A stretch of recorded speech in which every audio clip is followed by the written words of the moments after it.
Alkisah, di sebuah lembah subur yang diapit oleh pegunungan megah, terhampar sebuah desa yang damai bernama Desa Asri.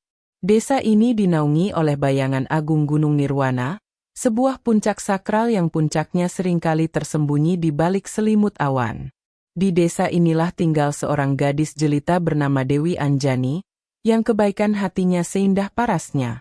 Rambutnya hitam legam terurai laksana malam, dan senyumnya mampu menghangatkan hati siapa saja yang melihatnya. Kecantikannya menjadi buah bibir, dan banyak pemuda dari desa maupun dari negeri seberang datang untuk meminangnya. Di antara para pemuda itu, ada dua orang yang paling menonjol. Pertama adalah Wira, putra kepala desa yang kaya raya, dikenal karena kekuatannya yang besar dan sifatnya yang sedikit angkuh. Ia percaya bahwa semua hal di dunia ini bisa didapatkan dengan kekuatan dan harta. Yang kedua adalah Bayu, seorang pemuda yatim piatu yang sederhana, dikenal karena kelembutan hatinya, pengetahuannya tentang alam, dan rasa hormatnya yang mendalam terhadap tradisi leluhur. Cinta Bayu kepada Dewi Anjani tulus dan tanpa pamrih, namun ia sering merasa rendah diri karena kemiskinannya. Menurut legenda yang dipercaya turun-temurun di Desa Asri, di puncak tertinggi Gunung Nirwana, di tempat yang hanya bisa dijangkau oleh mereka yang berhati suci, tumbuh sekuntum bunga misterius. Bunga itu disebut bunga keabadian, karena konon tidak akan pernah layu setelah dipetik. Para tetua percaya, bunga itu adalah perwujudan dari cinta sejati yang kekal, dan hanya bisa diraih oleh seseorang dengan niat yang murni. Bunga itu menjadi lambang tertinggi dari sebuah pengorbanan dan ketulusan cinta. Menghadapi banyaknya pinangan, Dewi Anjani yang bijaksana akhirnya membuat sebuah sayembara. Ia tidak meminta harta atau kekuasaan, melainkan sebuah bukti cinta yang abadi. Aku akan memberikan hatiku kepada pemuda yang mampu membawakanku sekuntum bunga keabadian dari puncak Gunung Nirwana, ucapnya di hadapan seluruh warga desa. Wira tertawa pongah, menganggap ini adalah tantangan kekuatan yang pasti akan ia menangkan. Sementara itu, Bayu menatap puncak gunung dengan hati berdebar, melihat ini bukan sebagai ajang persaingan, melainkan sebagai sebuah perjalanan suci untuk membuktikan ketulusan hatinya. Maka, sayembara pun dimulai. Seluruh desa menaruh harapan mereka, bertanya-tanya siapakah yang akan berhasil menaklukkan puncak sakral itu. Apakah Wira dengan kekuatannya, atau Bayu dengan ketulusannya? Gunung Nirwana yang agung berdiri diam, seolah menjadi saksi bisu atas dua perjalanan cinta yang akan segera dimulai, sebuah perjalanan yang akan menguji bukan hanya kekuatan fisik, tetapi juga kemurnian jiwa. Keesokan paginya, saat fajar pertama menyingsing dan menyentuh puncak Gunung Nirwana dengan cahaya keemasannya, Wira dan Bayu memulai perjalanan mereka. Perbedaan niat di antara keduanya tercermin jelas dari persiapan mereka. Wira mempersiapkan ekspedisi besar-besaran. Ia membawa beberapa orang pengiring untuk membawakan perbekalan mewah, peralatan panjat terbaik, dan senjata tajam untuk menghadapi binatang buas.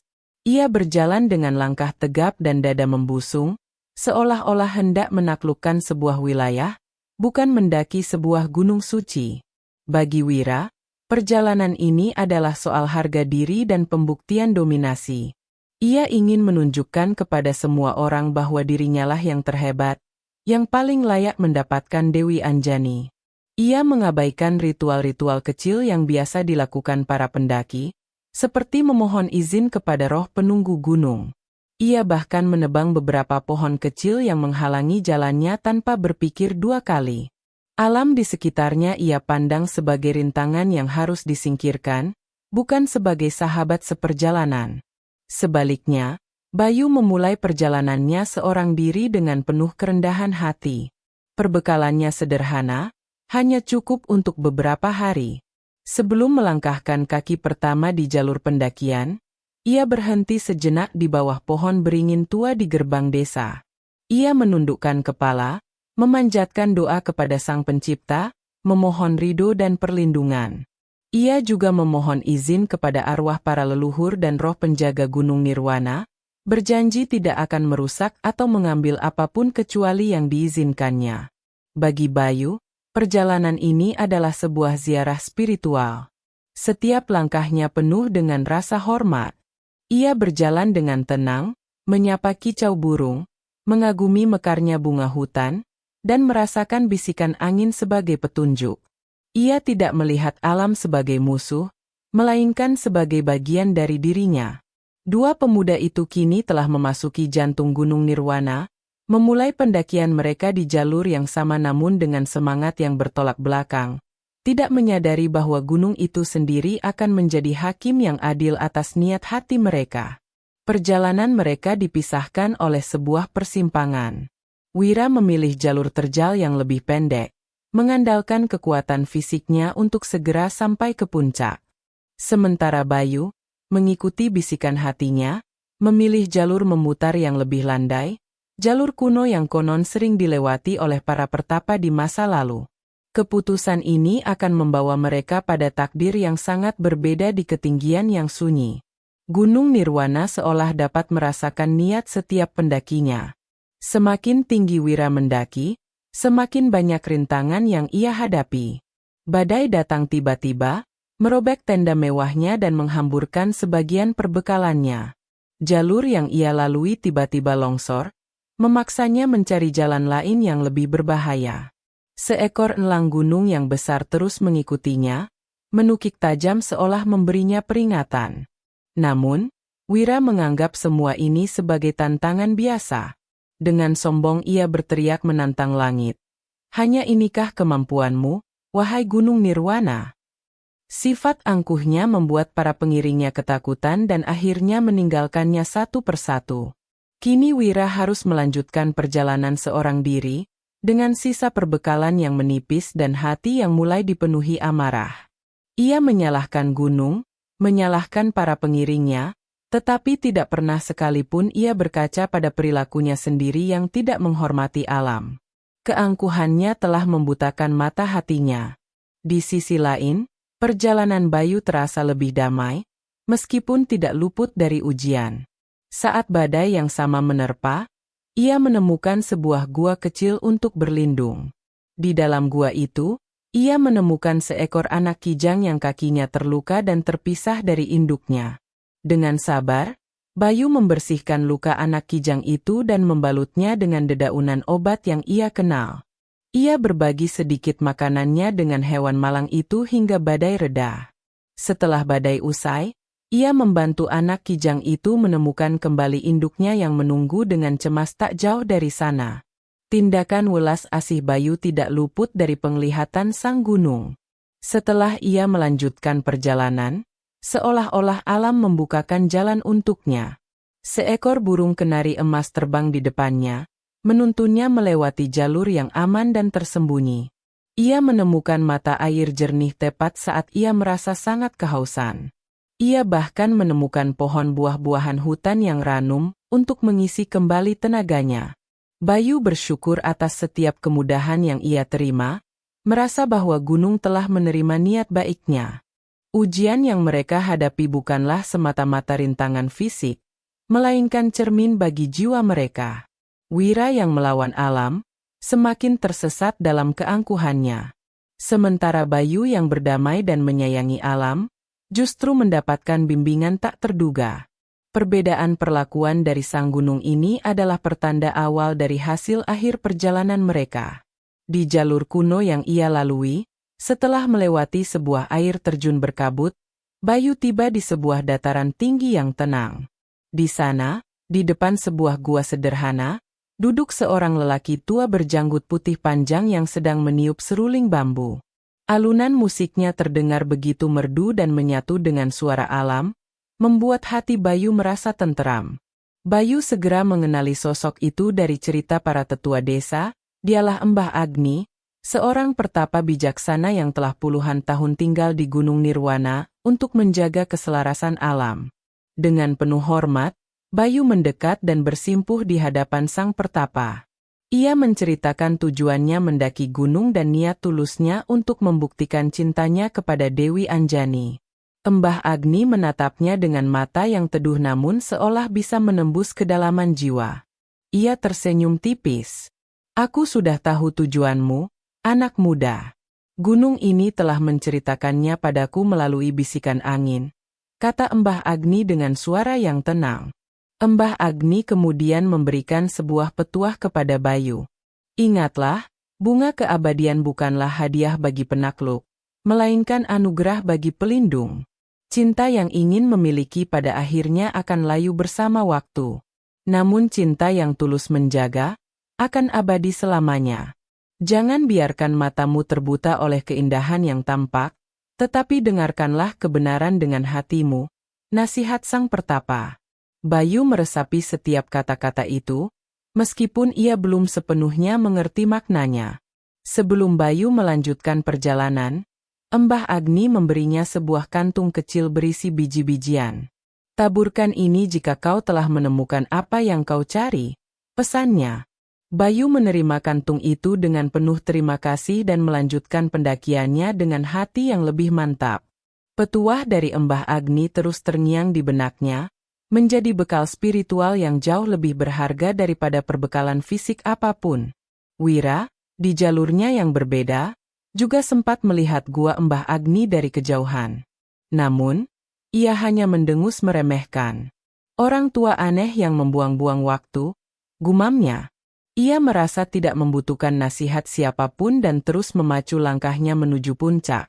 Semakin dekat dengan tujuannya, namun semakin jauh dari makna perjalanan itu sendiri. Setelah berhari-hari mendaki, Wira akhirnya tiba di sebuah puncak yang megah. Nafasnya terengah-engah, namun senyum kemenangan tersungging di bibirnya. Di tengah puncak itu, ia melihat hamparan bunga-bunga berwarna putih salju yang sangat indah, berkilauan diterpa sinar matahari. Yakin bahwa inilah bunga keabadian yang dicarinya, Wira tertawa terbahak-bahak. Tanpa ragu, ia mencabut seikat besar bunga-bunga itu dengan kasar, tidak peduli beberapa tanaman di sekitarnya ikut rusak. Akhirnya, Dewi Anjani akan menjadi milikku, serunya dengan pongah. Ia segera memutar langkahnya, menuruni gunung dengan tergesa-gesa, membayangkan pujian dan kekaguman yang akan ia terima di desa. Namun, ia tidak menyadari bahwa puncak yang ia capai hanyalah puncak bayangan, sebuah puncak palsu yang lebih rendah, tempat tumbuhnya bunga gunung biasa yang memang indah namun tidak memiliki keistimewaan apapun. Ia telah tertipu oleh keangkuhannya sendiri yang ingin cepat sampai. Sementara itu, Bayu, yang mengikuti petunjuk dari burung kenari emas, tiba di sebuah tebing terjal yang tampaknya buntu.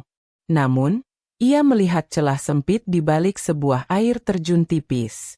Mengingat nasihat Mbah Agni untuk tidak hanya percaya pada apa yang terlihat, Bayu memberanikan diri melewati tirai air terjun itu.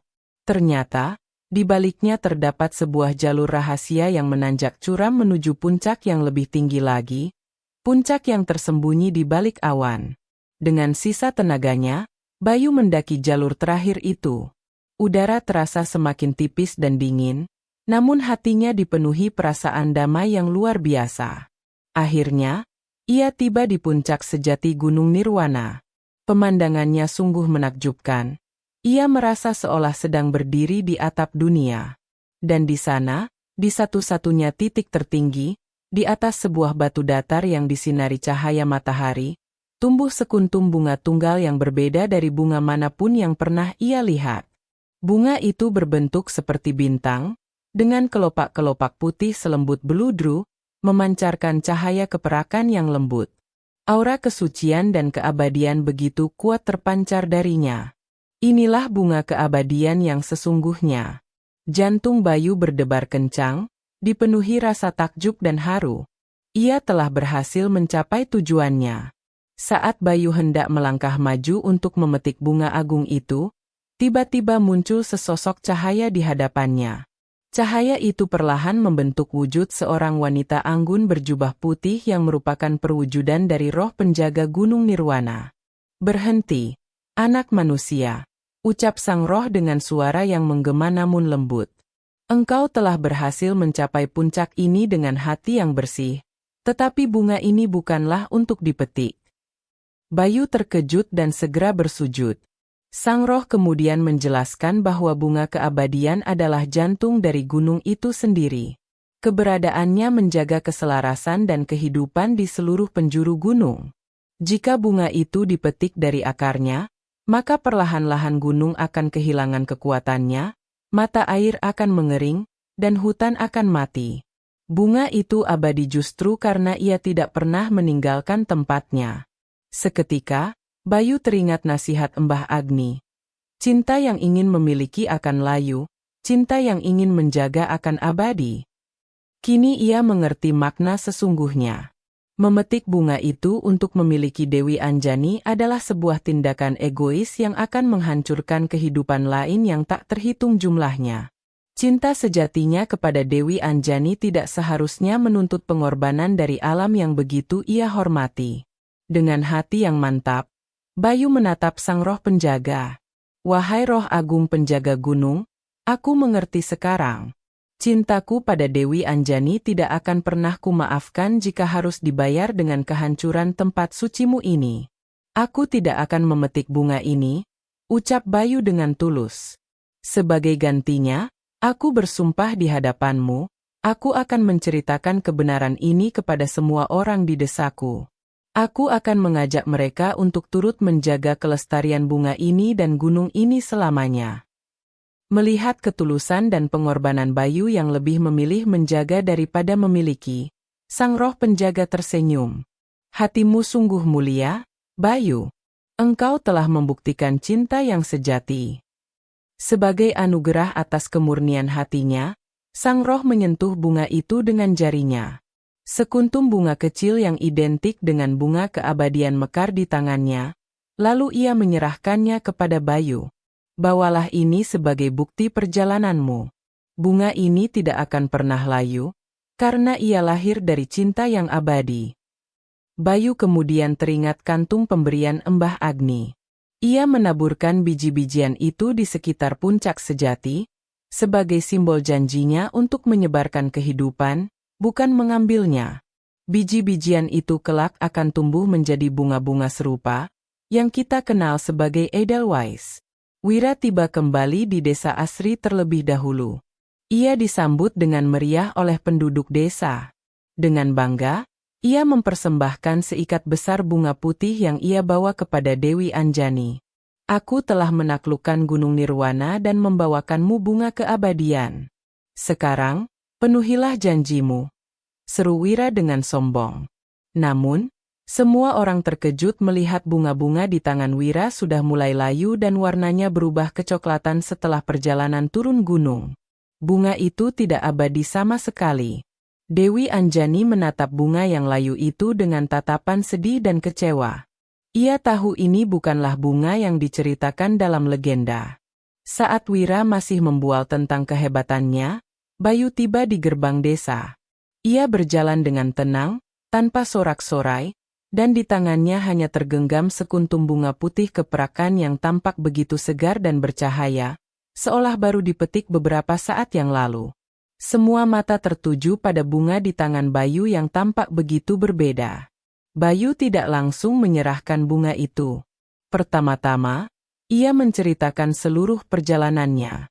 Ia bercerita tentang pertemuannya dengan Mbah Agni, tentang puncak sejati, dan tentang pertemuannya dengan roh penjaga gunung.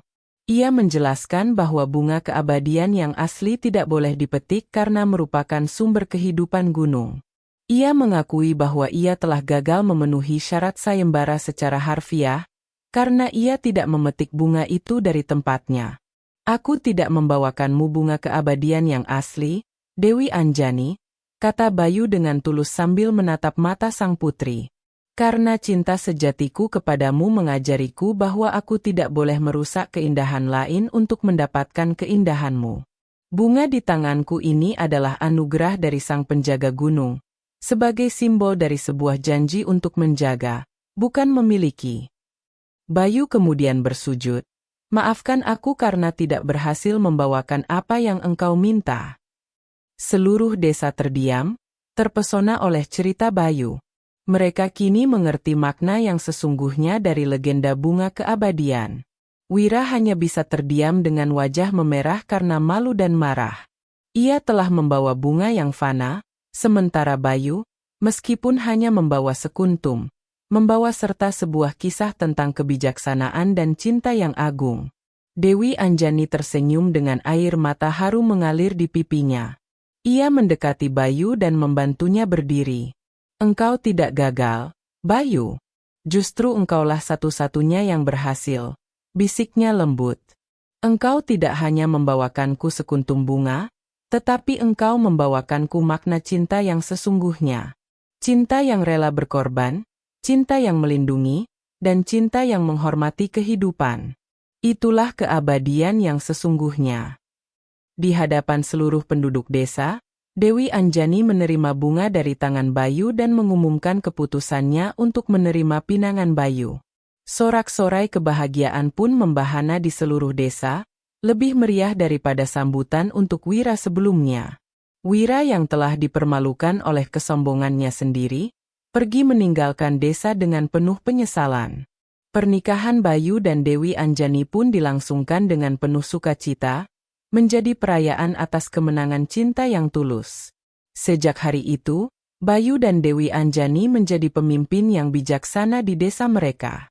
Mereka mengajarkan kepada seluruh rakyatnya untuk menghormati dan menjaga kelestarian Gunung Nirwana. Bunga yang dibawa Bayu, yang kemudian dikenal sebagai Edelweiss, menjadi pusaka desa. Dan benar saja, bunga itu tidak pernah layu, menjadi bukti abadi dari sebuah janji suci di puncak gunung. Sementara itu, di puncak-puncak tinggi Gunung Nirwana, biji-bijian yang ditabur oleh Bayu mulai tumbuh. Bunga-bunga Edelweiss yang indah dan abadi mulai bermekaran, menyebar di ketinggian yang sunyi. Bunga itu menjadi simbol suci bagi para pendaki dan pecinta alam. Bukan lagi sebagai bunga yang harus dipetik untuk membuktikan cinta, melainkan sebagai bunga yang harus dijaga keindahannya di tempatnya, sebagai pengingat abadi akan legenda Bayu, bahwa cinta sejati yang kekal bukanlah tentang seberapa berani engkau mengambil, tetapi tentang seberapa tulus engkau menjaga.